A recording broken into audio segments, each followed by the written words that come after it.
ಓಂ ನಮ ಶಿವಾಯ. ಭಾರತ್ ಮಾತಾ ಶಿವಶಕ್ತಿ ಅವತಾರ ಪಿತಾಶ್ರೀ ಬ್ರಹ್ಮ ಬಾಬಾರವರ ವಾಣಿ. ಓಂ. ಪಿತಾಶ್ರೀ ಶಿವ ತಂದೆಯ ನೆನಪಿದೆಯೇ?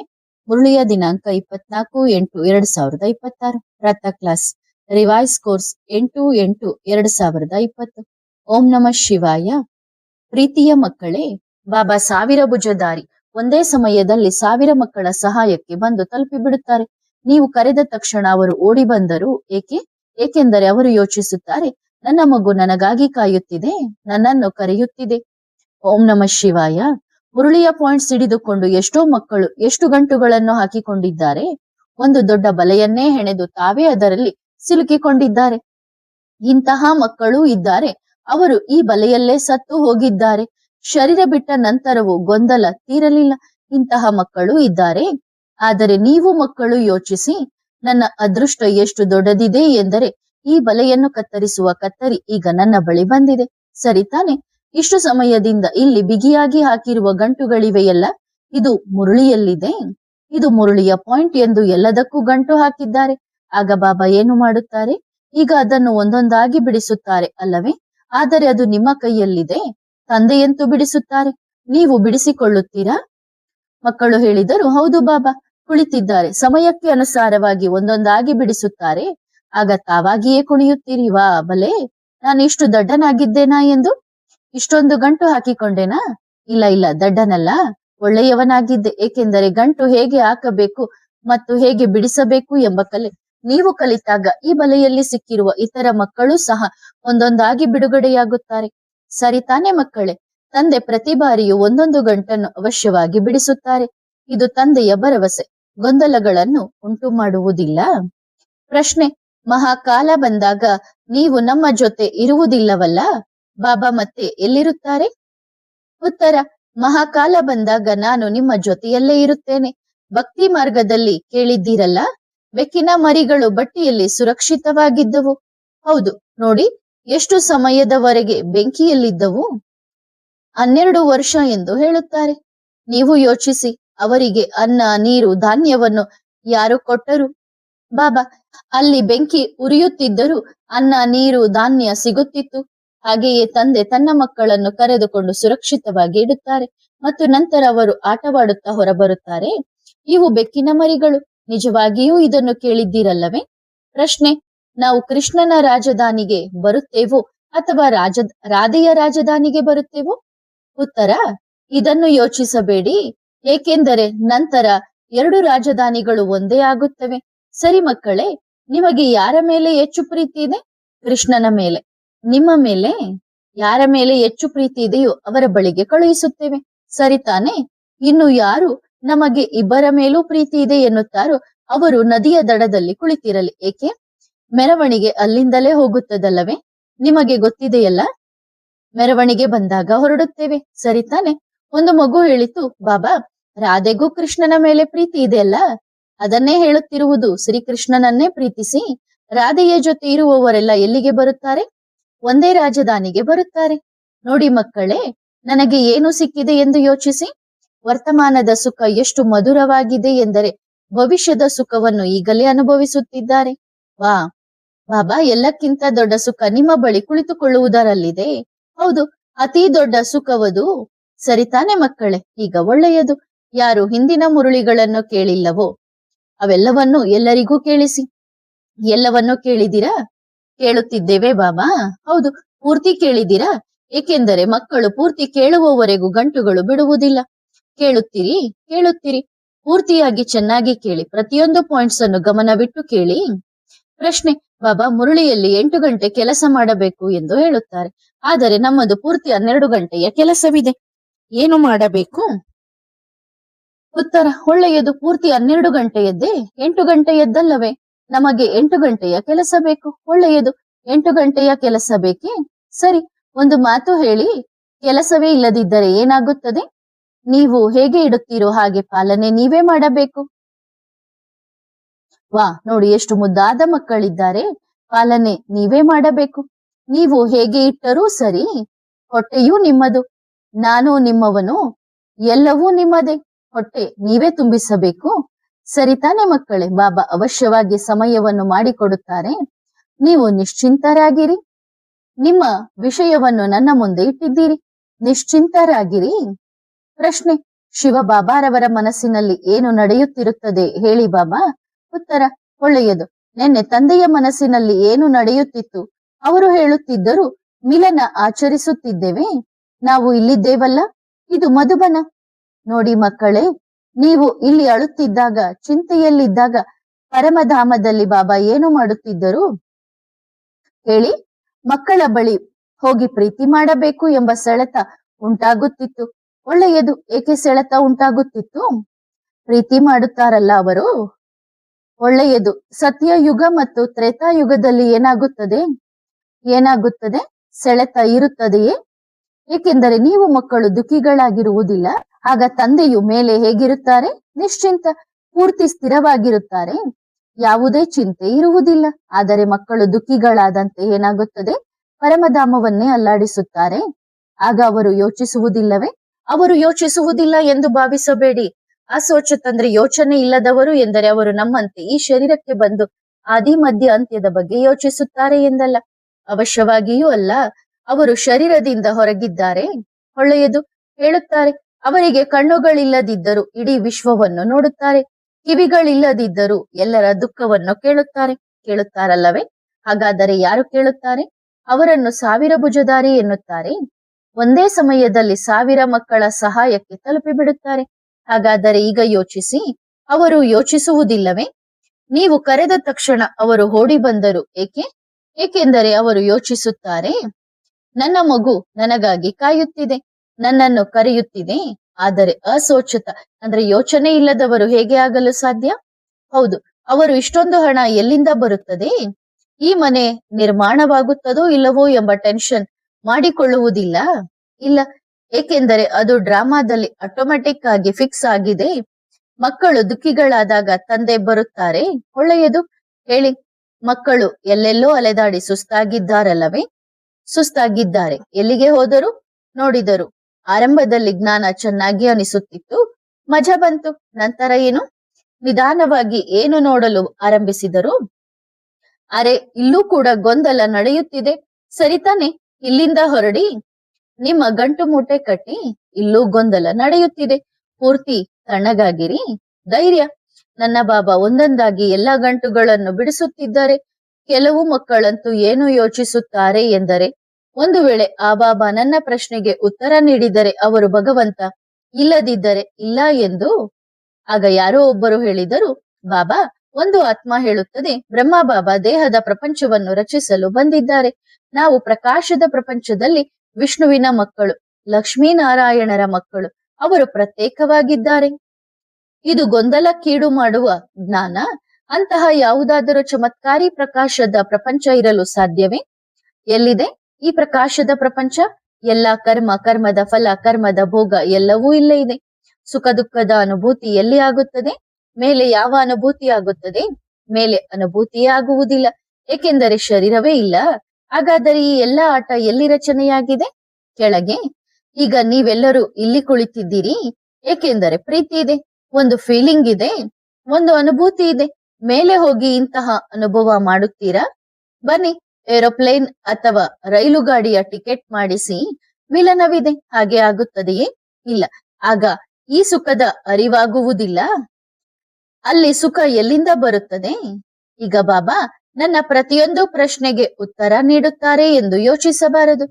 ಈಗ ಶಾಂತಿಯಿಂದ ಒಂದೊಂದಾಗಿ ಪ್ರತಿಯೊಂದು ಗಂಟು ಬಿಡುತ್ತದೆ. ಆದರೆ ಯಾರು ಮೊದಲು ಕೇಳಿಲ್ಲವೋ ಅವರು ಕೇಳಲಿ, ಸರಿತಾನೆ ಮಕ್ಕಳೇ?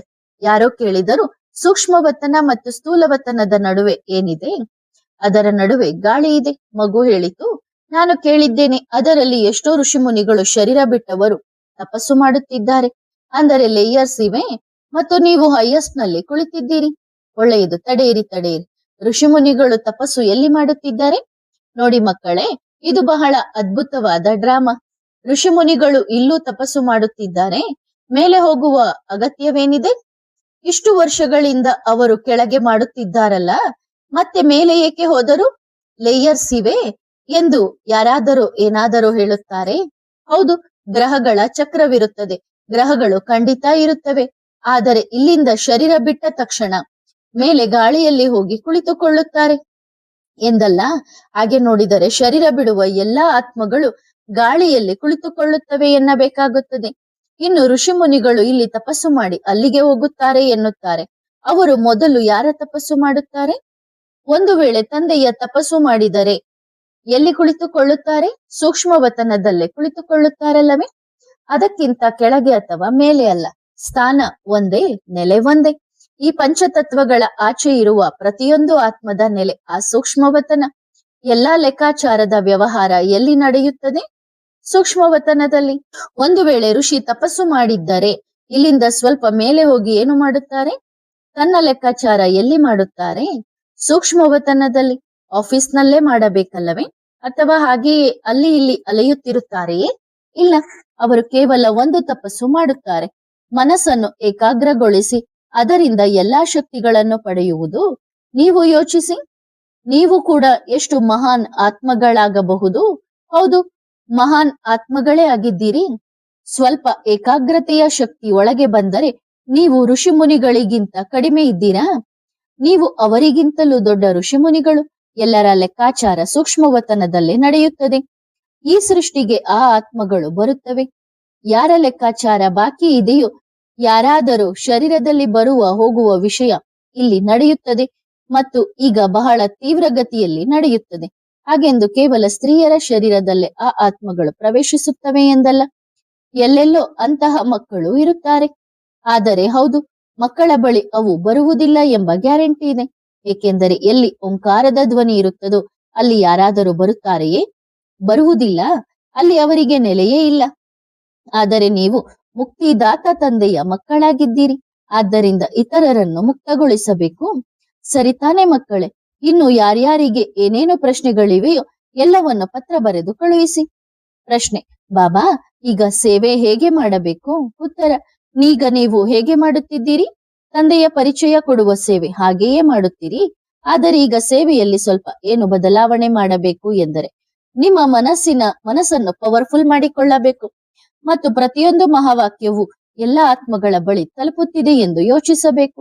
ಸೇವೆ ಮಾಡುವ ಮೊದಲು 5 ನಿಮಿಷ ಓಂಕಾರ ಮಾಡಿಸಿ. ಯಾರು ನೋಡುತ್ತಿದ್ದಾರೋ ಅವರಿಗೆ ಹೇಳಿ, ಮೊದಲು 5 ನಿಮಿಷ ಓಂಕಾರ ಮಾಡಿ. ನಂತರ ಸೇವೆಯ ತೀವ್ರತೆಯನ್ನು ನೋಡಿ. ಬಹಳ ತೀವ್ರವಾಗಿ ಸೇವೆ ಹೆಚ್ಚಾಗುತ್ತದೆ. ಸರಿತಾನೆ? ಯಾರೋ ಕೇಳಿದರು, ಬಾಬಾ, ನಾನು ನಿಮ್ಮ ಜೊತೆ ಜಗಳವಾಡುತ್ತೇನೆ, ಆಗ ನಿಮಗೆ ಬೇಸರವಾಗುತ್ತದೆಯೇ? ಉತ್ತರ: ಅವಶ್ಯವಾಗಿಯೂ ಇಲ್ಲ. ಏಕೆಂದರೆ ಶರೀರದಲ್ಲಿ ಇಲ್ಲವಲ್ಲ ಬೇಸರವಾಗಲು. ನಿಮಗೆ ಬೇಸರವಾಗುತ್ತದೆಯೇ? ಏಕೆಂದರೆ ನಾವು ಜಗಳವಾಡುವುದಿಲ್ಲ, ಹೌದಲ್ಲವೇ? ಸರಿತಾನೆ ಮಕ್ಕಳೇ? ಬಾಬಾ ದೆಹಲಿಗೆ ಬರುತ್ತೀರಲ್ಲವೇ? ದೆಹಲಿ ಹೃದಯವಂತರದ್ದು. ಬಾಬಾ, ನೀವು ನಮ್ಮನ್ನು ನೆನಪು ಮಾಡಿಕೊಳ್ಳುತ್ತೀರಾ? ಒಳ್ಳೆಯದು. ಯೋಚಿಸಿ, ನಿಮ್ಮನ್ನು ನೆನಪು ಮಾಡಿದೆ, ನೀವು ಬಂದಿರಿ. ನೆನಪು ಮಾಡಿದೆನಲ್ಲವೇ? ನೆನಪು ಮಾಡದಿದ್ದರೆ ನೀವು ಬರುತ್ತಿದ್ದೀರಾ? ಸರಿತಾನೆ ಮಕ್ಕಳೇ? ಯಾರಿಗೆ ಏನೇ ಪ್ರಶ್ನೆಗಳಿದ್ದರೂ ಎಲ್ಲವನ್ನೂ ಬರೆಯಿರಿ. ಆದರೆ ನನ್ನ ಈ ಪ್ರಶ್ನೆಗೆ ತಂದೆಯ ಬಳಿ ಉತ್ತರ ಇಲ್ಲದಿದ್ದರೆ ಅವರು ಭಗವಂತನಲ್ಲ ಎಂದು ಮಾತ್ರ ಎಂದಿಗೂ ಯೋಚಿಸಬೇಡಿ. ಏಕೆಂದರೆ ಹಾಗೆ ಯೋಚಿಸಿದರೆ ಅದರಿಂದ ತಂದೆಗೆ ಏನೂ ನಷ್ಟವಿಲ್ಲ. ನಷ್ಟ ಮಕ್ಕಳಿಗೆ ಆಗುತ್ತದೆ. ತಂದೆ ಇಂದು ಇಲ್ಲದಿದ್ದರೆ ನಾಳೆ ನೀಡುತ್ತಾರೆ, ನಾಳೆ ಇಲ್ಲದಿದ್ದರೆ ನಂತರ ನೀಡುತ್ತಾರೆ ಮತ್ತು ತಂದೆ ಬಂದಿರುವುದೇ ನೀಡಲು. ನೀವು ತಂದೆಯ ಮಡಿಲಲ್ಲಿ ಪ್ರೀತಿಯನ್ನು ಕೇಳಿ ಅಥವಾ ಪ್ರಶ್ನೆಗೆ ಉತ್ತರವನ್ನು ಕೇಳಿ. ಈಗ ನಿಮ್ಮ ಮೇಲೆ ನಿರ್ಧಾರವಿದೆ. ಪ್ರಶ್ನೆಯ ಉತ್ತರದ ಮಡಿಲನ್ನು ಹರಡಬೇಕು ಅಥವಾ ಪ್ರೀತಿಯದ್ದು. ಅಷ್ಟೊಂದು ಪರೀಕ್ಷೆಯನ್ನು ಒಬ್ಬ ಜೋಹರಿಯೂ ಮಾಡುವುದಿಲ್ಲ. ಆದರೆ ಒಳ್ಳೆಯವರು ಅಕ್ಕಸಾಲಿಗನ ಮಕ್ಕಳಾದ ಮೇಲೆ ಅಕ್ಕಸಾಲಿಗಳೇ ಆಗಿದ್ದೀರಲ್ಲವೇ? ಪ್ರಶ್ನೆ: ಬಾಬಾ, ನೀವು ನಾವೆಲ್ಲ ಮಕ್ಕಳಿಗಾಗಿ ಈಗ ಬಂದಿದ್ದೀರಿ. ಹತ್ತಿರದಿಂದ ಸಿಗುತ್ತಿದ್ದೀರಿ. ಡೈಮಂಡ್ ಹಾಲ್ ನಲ್ಲಿ ಬಹಳ ಜನಸಂದಣಿಯಲ್ಲಿ ಸಿಗುತ್ತಿದ್ದೀರಿ. ಹಾಗಾದರೆ ನಮ್ಮಲ್ಲಿ ಅಂತಹ ವಿಶೇಷತೆಗಳೇನಿವೆ? ಅಂದ್ರೆ ಬಾಬಾ ಈಗ ನಮ್ಮನ್ನಷ್ಟೇ ಭೇಟಿಯಾಗ್ಲಿಕ್ಕೆ ನಮ್ಮಲ್ಲಿ ಅಂತ ವಿಶೇಷತೆಗಳೇನಿವೆ? ಉತ್ತರ: ವಿಶೇಷತೆಗಳೇನಿವೆ? ಅತಿ ದೊಡ್ಡ ವಿಶೇಷತೆ ಎಂದರೆ ಪ್ರೀತಿ. ಮತ್ತು ಎಲ್ಲಿ ಹೃದಯದ ಪ್ರೀತಿ ಇದೆಯೋ ಅಲ್ಲಿ ತಂದೆ ಸೆಳೆದುಕೊಳ್ಳುತ್ತಾನೆ. ನೋಡಿ, ಎಲ್ಲೆಲ್ಲಿಂದ ಪ್ರೀತಿ ಇರುವವರು ಬರುತ್ತಾರೆ, ಎಲ್ಲೆಲ್ಲಿಂದ ಪರೀಕ್ಷಿಸುವವರು ಬರುತ್ತಾರೆ.